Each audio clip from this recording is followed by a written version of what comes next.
Les médecins m'avaient donné jusqu'à 21 ans, mais aujourd'hui j'ai fait mes 34 ans. Je suis drépanocytaire. Vous vous demandez sûrement ce que ça veut dire, n'est-ce pas?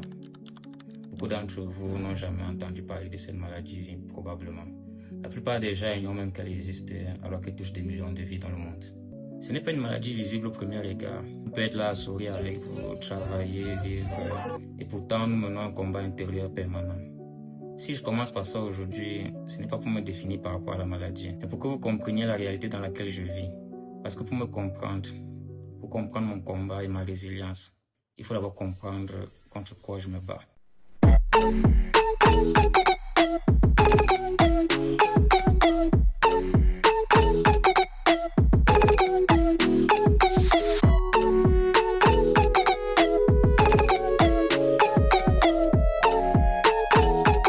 Salut à tous, j'espère que vous allez bien. Alors aujourd'hui je vais parler d'un sujet assez spécial. Je vais parler de la drépanocytose, l'électrophorèse, combinaison électrophorétique. Et voilà, donc je veux parler un peu de ce que je sais et essayer d'expliquer à pas mal de personnes ce que c'est et voilà pourquoi c'est important de faire le test et en tout cas tout ce qui est en rapport avec la drépanocytose et l'électrophorèse. Alors, j'avais fait une courte vidéo en fait, après avoir vu un post. J'ai eu beaucoup de questions après, donc j'ai eu pas mal de questions de certaines personnes. J'ai eu des témoignages et tout ça. Et je me suis dit, je vais faire une vidéo à proprement dit, en bonne et due forme en fait, pour parler en long et en large de ce que je sais et de quelques notions de ce que je peux apporter en fait, en ce qui concerne ce sujet-là. Pourquoi s'intéresser à ce sujet? Pourquoi toi? Pourquoi tu en parles? Alors, pourquoi je parle de ce sujet? Je parle de ce sujet parce que c'est un sujet très important pour moi. Pourquoi? Parce que j'ai vécu avec des personnes malades de drépanocytose. J'ai perdu un membre de ma famille. J'ai vu comment la maladie se manifeste. Je connais les crises. J'ai vu pas mal de choses depuis mon enfance jusque maintenant, comment ça joue émotionnellement, ça joue sur la famille. J'ai vu pas mal de choses, j'ai vécu avec des personnes qui étaient malades, qui sont atteintes de drépanocytose. Donc voilà, c'est très important pour moi comme sujet. Ça vient toucher mes émotions, ça vient toucher mes souvenirs, ça vient toucher un côté sensible de moi, de ma vie, ma famille. Donc c'est important pour moi. C'est quoi la drépanocytose? Donc, c'est une maladie héréditaire génétique du sang. La drépanocytose est aussi appelée anémie falciforme. Pourquoi anémie falciforme? Parce que c'est une anémie, donc c'est une maladie du sang qui change la forme des globules rouges. Et donc, c'est là que se crée le vrai problème. Mais on va en parler un peu plus loin dans la vidéo. Mais sinon, c'est ça la drépanocytose. C'est une maladie du sang, mais lié à la génétique et aussi héréditaire. Donc, c'est pas une maladie avec laquelle tu nais comme ça sans que tes parents ne l'aient et puis toi seul, c'est-à-dire tu es l'unique dans ta famille qui a la drépanocytose. C'est impossible parce que c'est une maladie héréditaire, génétique. Un gène de ton père et un gène de ta mère te donnent ton génotype et c'est ce génotype-là qui, lorsque il est SS, fait de toi un drépanocytaire. Lorsque l'hémoglobine S intègre les globules rouges deviennent comme des faucilles, donc se plient et changent de forme. C'est pour ça qu'on parle d'anémie falciforme. AA, AS, SS, SC, AC, CC.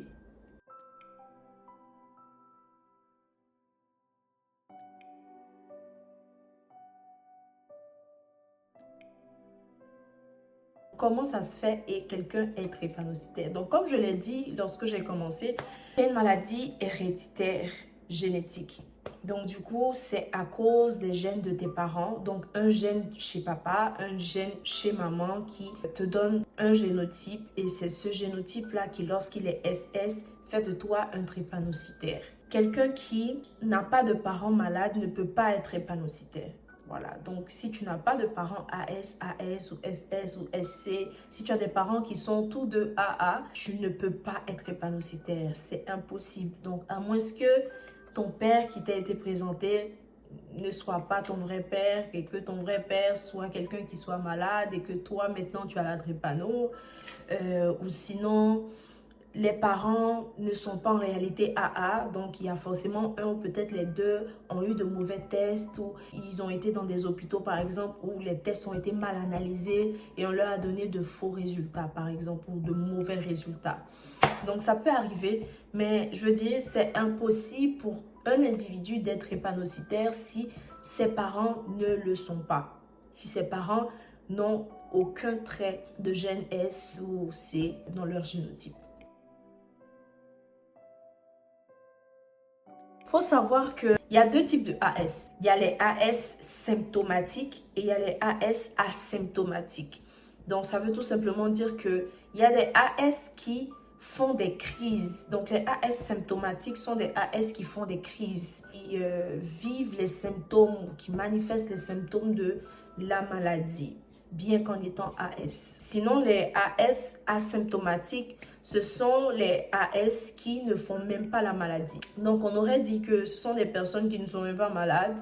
Et généralement, ce sont ces personnes-là qui ne savent même pas qu'ils sont AS. Ils pensent être AA lorsqu'ils n'ont jamais fait de test d'électrophorèse parce qu'ils ne sont pas malades, ils ne font aucune crise. Il n'y a aucun problème lié à la drépanocytose qui les concerne. Donc voilà, ils ne font aucune crise, rien du tout. Ils sont très bien portants. Voilà, on aurait dit qu'ils sont des AA. La grande majorité des AS, pour ne pas dire 90% des AS, sont asymptomatiques. Ça veut dire qu'ils vivent une vie normale, ils sont pratiquement comme des AA. Aucune crise douloureuse, ils ne font pas de crise liée à la drépanocytose. Il y en a d'autres même, comme je disais, qui ne savent même pas qu'ils sont AS, justement parce qu'ils vivent une vie normale. Pour les AS symptomatiques, ils sont rares. Donc, c'est pratiquement 10%, environ 10% des AS sont symptomatiques. Donc, symptomatiques, pourquoi? Parce qu'ils font des crises et souvent, c'est lorsqu'ils font des efforts intenses. Lorsque, par exemple, ils sont sportifs et qu'ils commencent à faire beaucoup d'activités sportives où ils font beaucoup d'efforts, ils commencent à piquer des crises. Voilà, faire des crises, commence à avoir des douleurs aux articulations, douleurs musculaires, douleurs osseuses, essoufflement inhabituel, sinon des crampes sévères ou souvent très rarement du sang dans les urines, etc. Donc, pour les AS symptomatiques, c'est vraiment quelque chose qui produit les crises. Donc, ça doit être vraiment un effort très vif, un grand effort que cette personne-là fait qui pousse à une crise ou qui crée une crise. Voilà. Donc, les crises ne se déclenchent pas très fréquemment comme les SS ou ceux qui sont vraiment malades. C'est vraiment dû à quelque chose, à un effort ou voilà. Donc, c'est un peu ça. Ça se manifeste au travers de douleurs intenses, aux os, aux articulations, à la poitrine, au ventre. Souvent, ils n'arrivent pas à respirer. Et ce sont des douleurs très fortes, des douleurs excessives, j'ai envie de dire. Parce que tu vois souvent comment ils réagissent. Souvent, ils se tendent, ils deviennent très raides. Souvent, les yeux deviennent jaunes. Et puis, ils se serrent les dents, en tout cas. Donc, c'est très difficile. Ce sont des douleurs très fortes. Et souvent, ça peut durer plusieurs jours, plusieurs heures. Ça se calme, mais souvent, ça dure des jours, etc. D'autres signes, en fait, de crise, la fatigue extrême, beaucoup de fièvre, les essoufflements, comme je disais tantôt, essoufflements inhabituels. Donc, sinon, la personne peut devenir très pâle. La personne peut paraître déshydraté. Il peut avoir des gonflements aussi, gonflement des pieds, gonflement des mains, gonflement en tout cas. Voilà, surtout chez les enfants, il peut avoir des gonflements de membres. Justement parce que on va en parler dans le processus lorsque souvent les vaisseaux sanguins sont bloqués par les globules rouges qui deviennent falciformes. Ça peut créer comme des gonflements. C'est quoi le test d'électrophorèse? Ça te permet de savoir si tu as la drépanocytose justement en découvrant ton génotype et aussi par la découverte de ton génotype, ça te permet aussi de savoir avec quel autre génotype tu peux t'associer dans le cas du mariage, etc. Donc, c'est pour ça que c'est important de faire les tests d'électrophorèse avant les unions, avant les mariages, avant de faire des enfants avec des gens, etc. J'ai l'habitude de voir souvent les hôpitaux qui postent, etc. Et surtout, où je l'ai vu et j'ai remarqué, c'était comme une association et tout. Donc, ils ont comme séparé combinaison conseillée et combinaison à éviter. Du coup, on voit que dans combinaison conseillée, il y a AA plus AA. Donc, conseillé de se marier. AA plus AS, conseillé. AA plus SC. AA plus SS. AA plus CC, AA plus AC. Donc ça, pour eux, ce sont des combinaisons conseillées. Ça, généralement, vous allez voir ça fréquemment dans les posts, dans les publications des hôpitaux. Voilà. Combinaison à éviter selon eux, AS plus AS, AS plus SS, AS plus SC, SC plus SC, SS plus SS, SS plus SC. Oui. Donc, c'est très correct. Ce sont les combinaisons à éviter lorsque vous voulez faire des enfants avec des gens, vous marier. Maintenant, moi, j'avais mentionné quelque chose ici parce qu'il faut faire très attention. Pourquoi? Lorsque vous allez dans les hôpitaux, vous faites les tests et qu'on vous dit que vous êtes AA, félicitations, vous pouvez épouser n'importe quel autre génotype, là, vous devez faire très attention. Parce que les médecins vous donnent ce conseil-là, mais ne complètent pas l'information. C'est dangereux, pourquoi? Parce que lorsqu'on vous dit vous êtes AA, vous pouvez aller épouser n'importe quel génotype, sans souci, il y a un problème.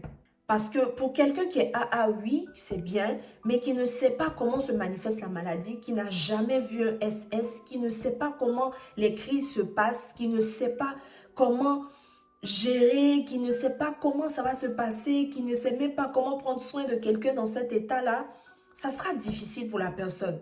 C'est pour ça que je dis, on vous dit ça, mais c'est incomplet. On doit vous expliquer et on doit vous dire, oui, tu peux épouser tout, mais attention pour tel et tel type, parce que, et on vous explique. Moi, j'ai une question très capitale pour vous, c'est, oui, tu es AA, tu peux épouser selon toi et selon le médecin ou les médecins, tout type de génotype. Mais est-ce que tu as déjà vu une personne atteinte de drépanocytose? Tu as déjà vu cette personne-là dans ces temps de crise? Est-ce que tu sais ce que c'est d'être une personne SS? Est-ce que tu sais ce que c'est d'être une personne SC? Non. Si tu ne sais pas, si tu n'as jamais vu, si tu n'as même pas fait des recherches au préalable, tu ne connais personne à qui poser des questions, tu ne sais pas à quoi t'attendre, je ne te conseille pas de suivre le schéma de cette combinaison-là, AA plus SS. Moi, je suis désolée, mais ça, pour moi, ça passe dans les combinaisons à éviter. Oui, d'après eux, les médecins, etc., c'est une combinaison qui est possible, médicalement parlant, c'est possible, vous pouvez le faire. Faites-le si vous voulez. Mais ce que je suis en train de dire ou ce que je suis en train de faire, c'est attirer votre attention. Parce qu'il ne s'agit pas juste de regarder, d'écouter, on te dit oui, c'est possible, vous pouvez le faire et vous le faites. Non, il y a tellement de choses à savoir, tellement de choses à prendre en compte. C'est très important. Voilà, c'est très important. Si tu es un AA et que tu te maries avec quelqu'un de génotype SS, je suis désolée, mais déjà, tu signes pour être aux soins de cette personne-là. À vie. Quelqu'un va me dire, mais c'est de ça qu'il s'agit lorsqu'on se marie. Il n'y a pas de souci, mais je dis, en dehors en fait des autres responsabilités que cela incombe de se marier, c'est plus que ça. Quelqu'un qui est SS est déjà très malade et cette personne-là sera déjà dans beaucoup de difficultés dans elle-même sa vie. Dans ses activités, est-ce que ça sera possible pour elle de faire des activités, ça sera possible pour elle de travailler, et etc. En tout cas, vous prenez la décision, mais il faut connaître tous les contours. Vous aurez des enfants AS. Il n'y aura pas de possibilité d'avoir d'autres enfants comme AA, considérant les cas normaux, c'est-à-dire des cas qui sont très réalistes. AA et SS ne feront que des enfants AS. Est-ce que toi, le partenaire AA, tu es prêt à non seulement prendre soin de ta partenaire ou ton partenaire SS et aussi prendre soin des enfants malades AS que des AS, en tenant compte du fait qu'il y a des AS symptomatiques? C'est ça le truc. Donc, il ne faut pas juste regarder des posts ou des publications comme ça pour dire oui, les hôpitaux disent, les médecins conseillent et eux-mêmes ils disent conseiller. Donc, ils vous conseillent et ils disent que c'est possible. Mais en même temps, ils ne disent pas que c'est la meilleure des décisions à prendre. Voilà, donc ce que je voulais aussi faire remarquer à tout un chacun, c'est quoi? Je vais afficher les combinaisons en même temps que je parle. AA plus SS. Ils vont donner que des enfants quoi? AS, AS, AS. Pourquoi je le dis? Parce que on dit que un enfant ne peut que prendre un gène de son père et un gène de sa mère. Alors, allant dans cette logique, pour un couple AA et SS, les enfants ne peuvent qu'être A, S, A et S. C'est la seule combinaison possible. Ok, on va voir la combinaison du couple AS-AS. Donc, AS-AS ont la possibilité d'avoir au moins un enfant AA et d'autres enfants AS et un enfant ou deux SS. Si on considère qu'on prend un gène de papa, un gène de maman. Mais ce que je me demande, c'est quoi? Pourquoi mettre la combinaison d'un couple AS-AS dans les combinaisons à éviter et mettre la combinaison AA et SS qui ne peuvent que faire des enfants AS dans les combinaisons conseillées? Pendant que les couples AS et AS peuvent avoir au moins un enfant AA.